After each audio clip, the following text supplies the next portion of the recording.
The date was the 23rd of October, 1944.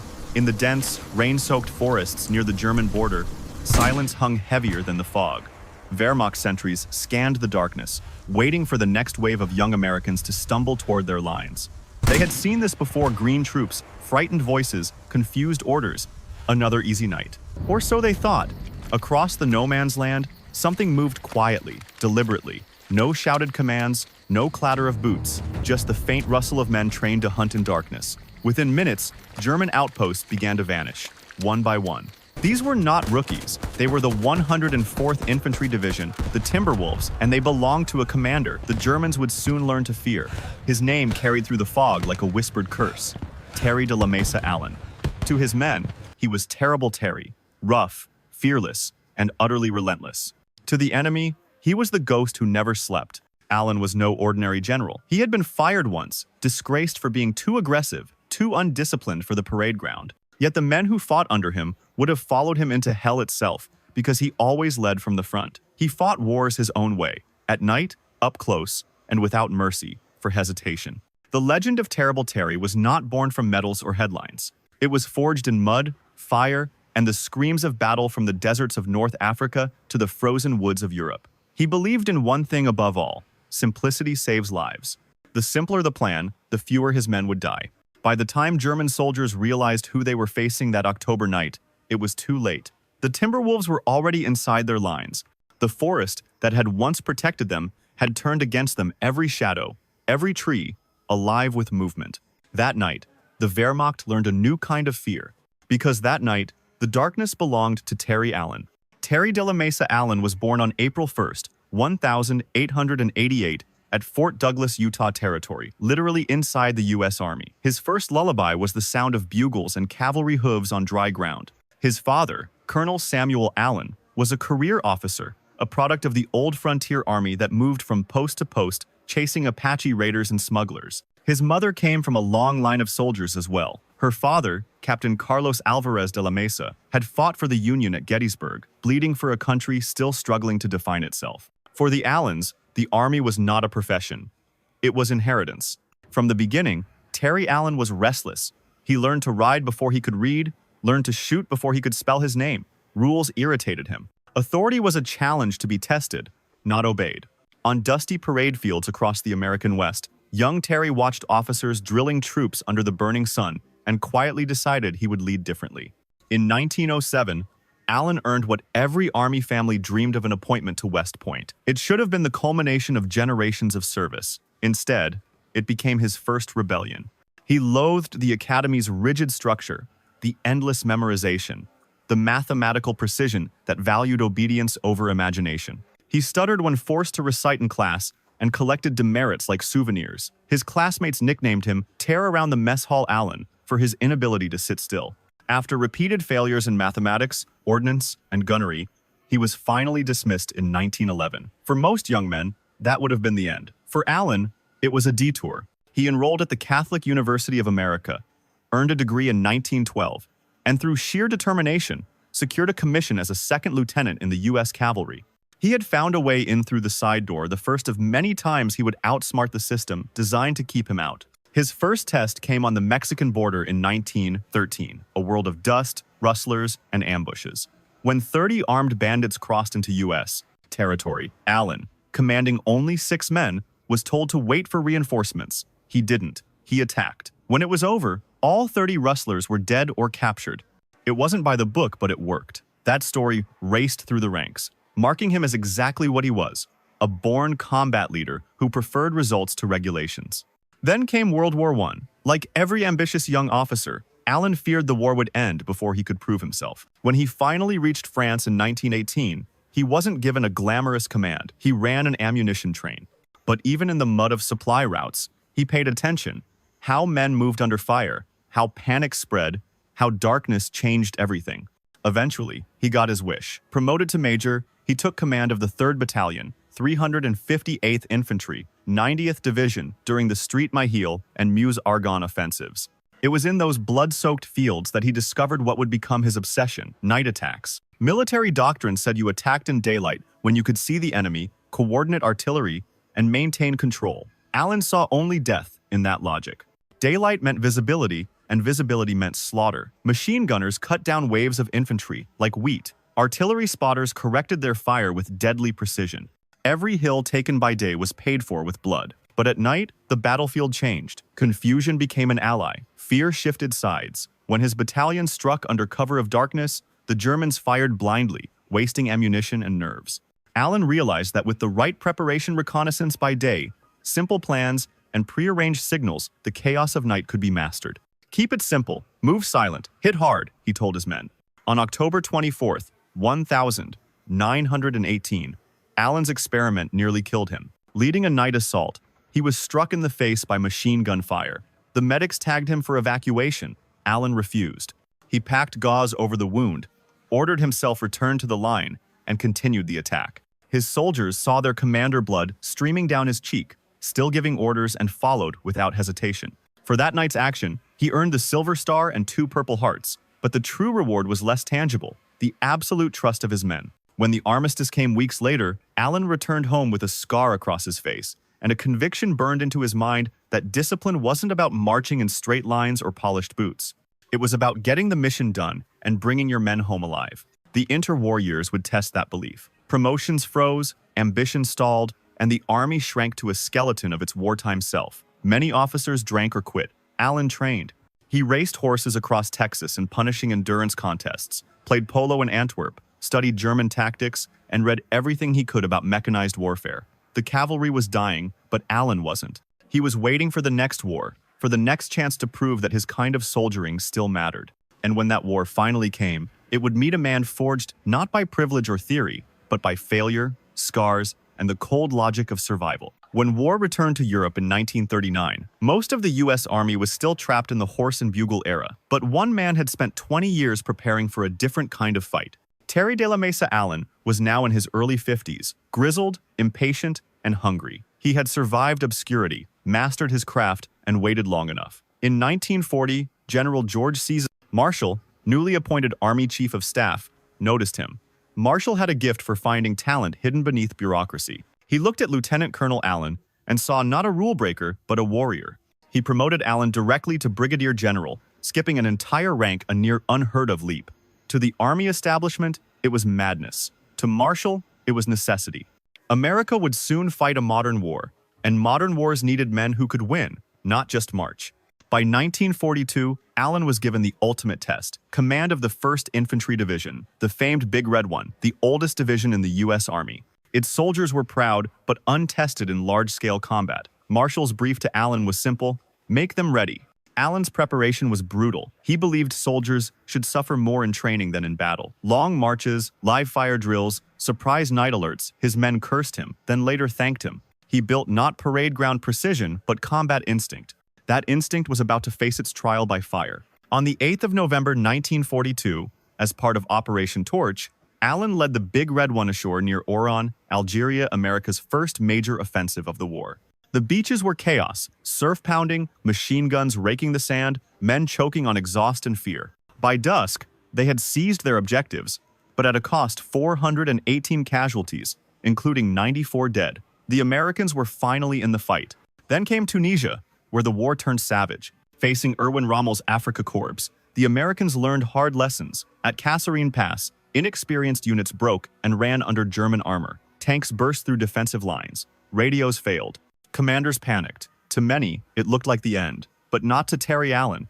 At Jebel El Hamra, he counterattacked. Personally positioning artillery, shouting coordinates through smoke and confusion, Allen rallied his men and stabilized the front. His units captured 400 prisoners. Kasserine became the symbol of American humiliation.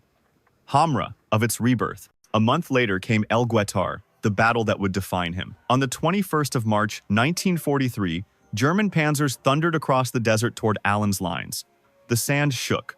Staff officers urged him to move his headquarters back. It was standard procedure. Allen refused. I'll like hell pull out, and I'll shoot the first bastard who does. That defiance became legend. His calm under fire steadied the entire division. Soldiers who might have faltered instead dug in. Artillery and tank destroyers opened up at point-blank range. When the smoke cleared, the Germans were retreating the first time American forces had defeated veteran German armor in a stand-up fight. In the words of one private, "If the general stayed, so did we." From El Guettar, the Big Red One drove east. By May 1943, they helped capture Tunis, ending the North African campaign. In just 6 months, Allen had turned raw Americans into battle-hardened professionals. His division was bloodied, but it had proven a truth. With the right leadership, American soldiers could beat the Wehrmacht. Next came Sicily and the hardest test yet. Operation Husky, the Allied invasion, began on the 10th of July 1943.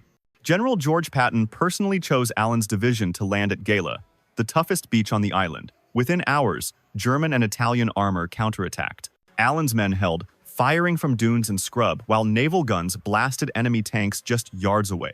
Patton later said that any other division might have folded. The Big Red One didn't. Then came Troina, a mountain fortress guarding the roads through Sicily. From July 31 to August 6, Allen's troops assaulted it day after day, enduring 24 German counterattacks. The town changed hands multiple times. The slopes ran red with blood. Under relentless artillery and heat, the division fought with mechanical persistence, tired, half-strength, but unbreakable. When Troina finally fell, the Germans withdrew. The road to Messina lay open. That victory, however, carried a hidden cost. Allen's men adored him maybe too much. Their confidence blurred into arrogance. Discipline slipped.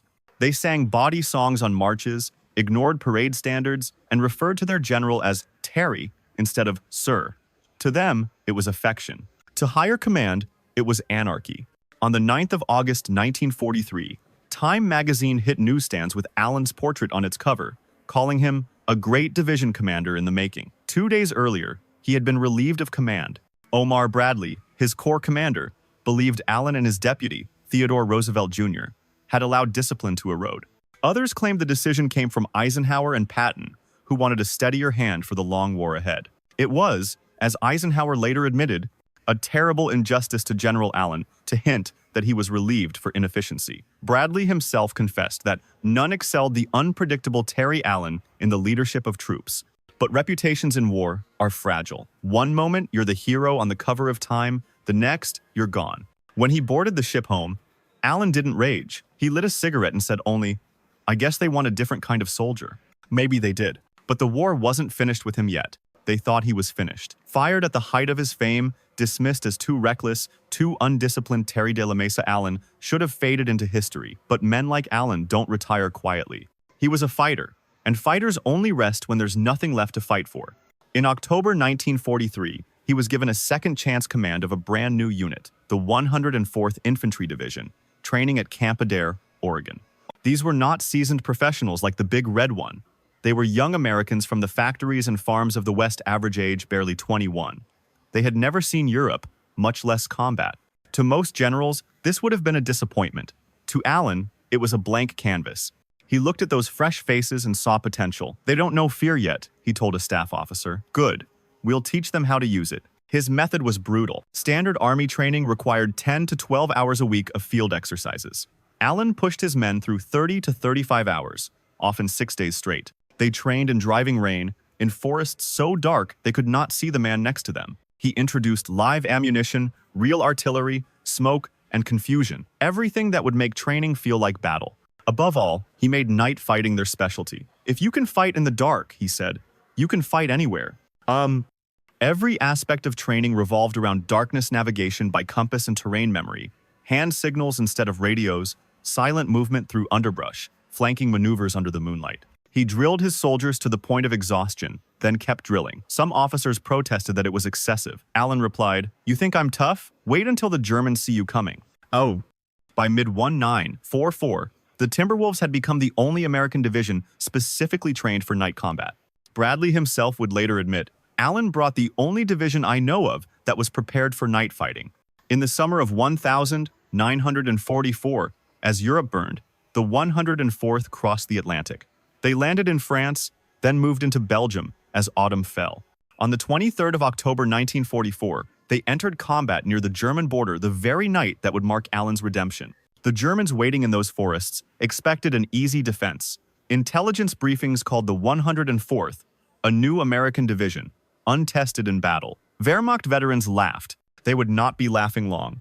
That night, Allen struck. His troops advanced silently through the fog. Small teams slipped between trees, guided by compass bearings memorized from daylight reconnaissance. Sentinels vanished before they could raise alarms. Machine guns barked into empty darkness. When German reinforcements arrived, the attackers were already gone, striking somewhere else. It was psychological warfare as much as tactical brilliance. The enemy no longer trusted the night. Shadows became threats, silence became dread.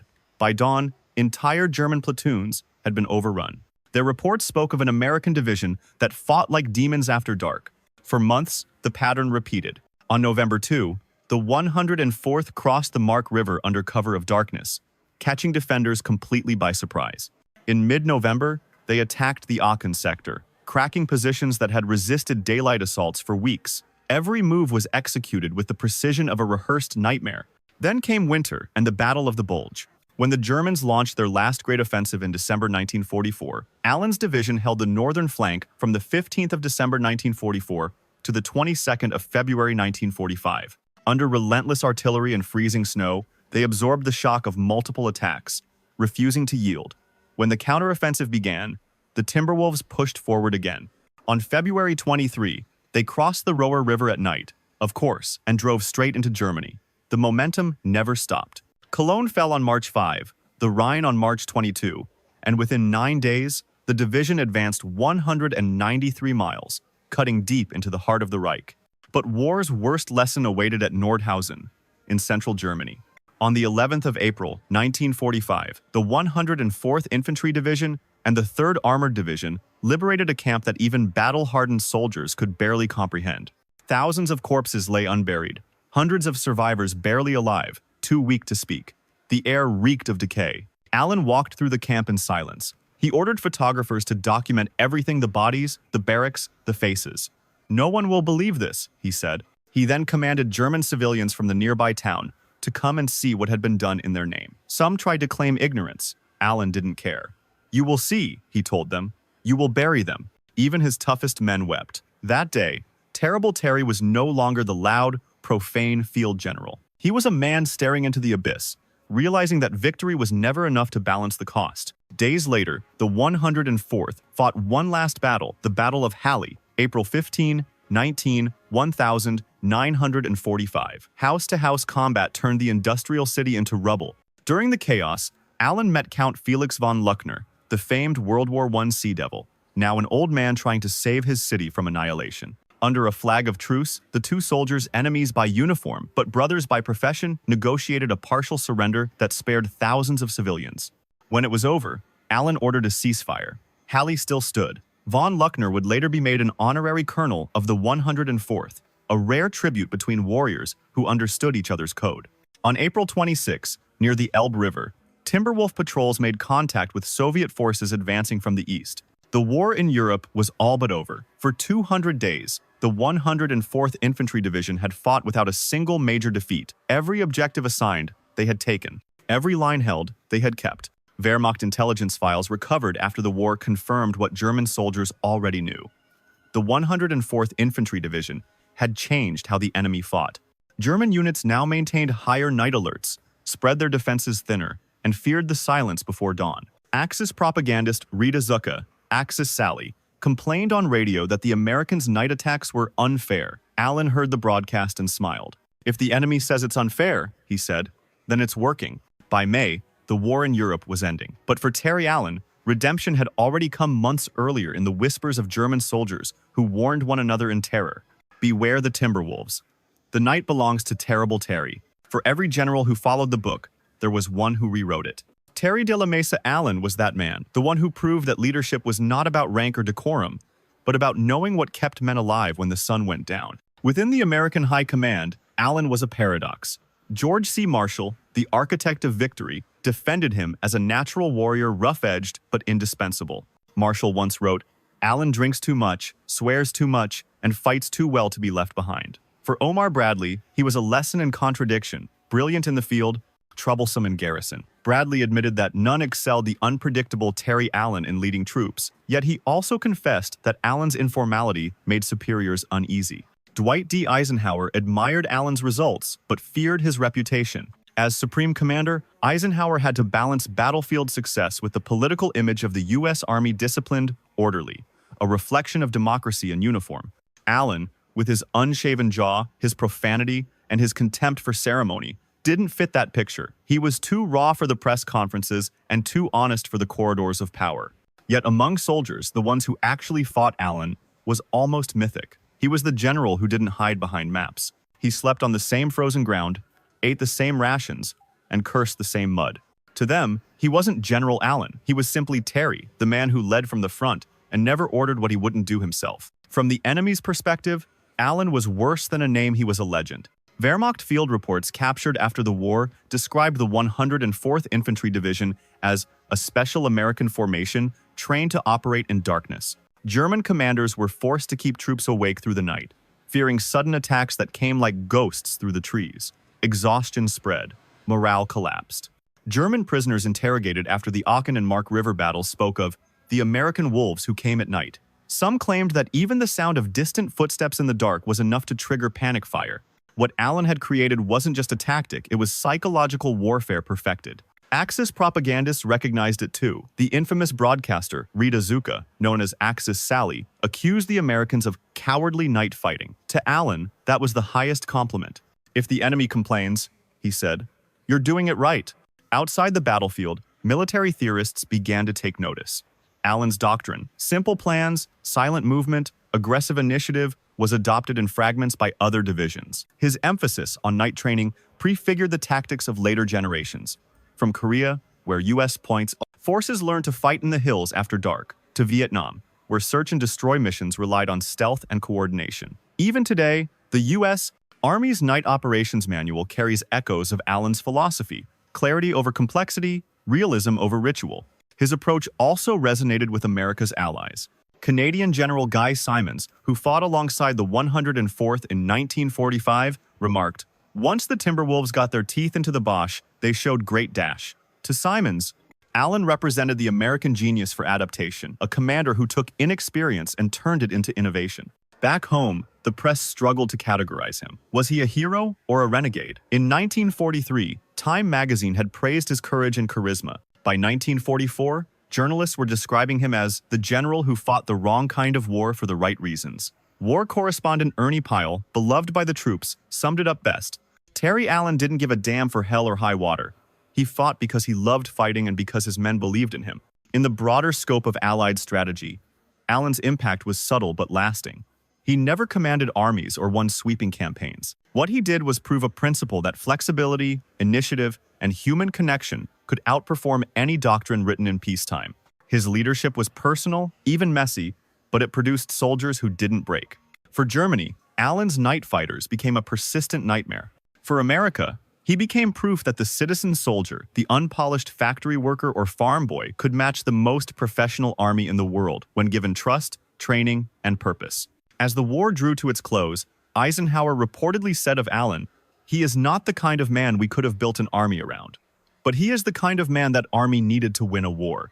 And that was the truth of Terrible Terry. He wasn't the symbol of perfection America wanted. He was the reminder of what victory actually required. When the guns fell silent in May 1945, Europe lay in ruins, but Terry de la Mesa Allen stood vindicated. He had commanded 2 divisions across 2 continents, forged victories out of chaos, and turned ordinary Americans into soldiers the Germans feared. Yet, as the parades rolled through liberated cities, Allen knew he had no place in the peace that followed. He retired from active duty on the 31st of August 1946, with the rank of Major General. He never received the 3rd star he once seemed destined for. The same qualities that made him brilliant in war, his aggression, his informality, his contempt for bureaucracy, made him impossible in peacetime. The army that needed him in 1943 had no room for him in 1946. But Allen didn't mind. He had lived his life the only way he knew on the front line, close enough to smell the cordite and hear his soldiers breathe. "I've had enough of desks," he told a reporter. "The war was my home." In the years that followed, he settled quietly in El Paso, Texas, near Fort Bliss, where his father had once served. Locals often saw him in worn khaki shirts, sharing stories at a diner, laughing too loudly, drinking just enough to stir old ghosts. To many young officers, he seemed like a relic, a throwback to the rough frontier army that had vanished.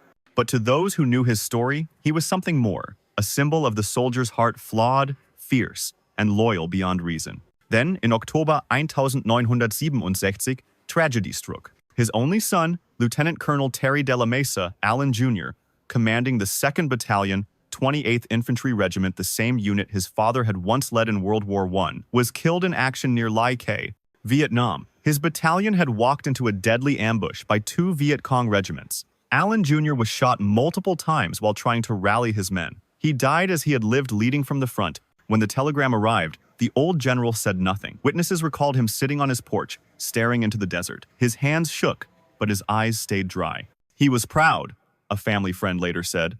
But something inside him broke that day.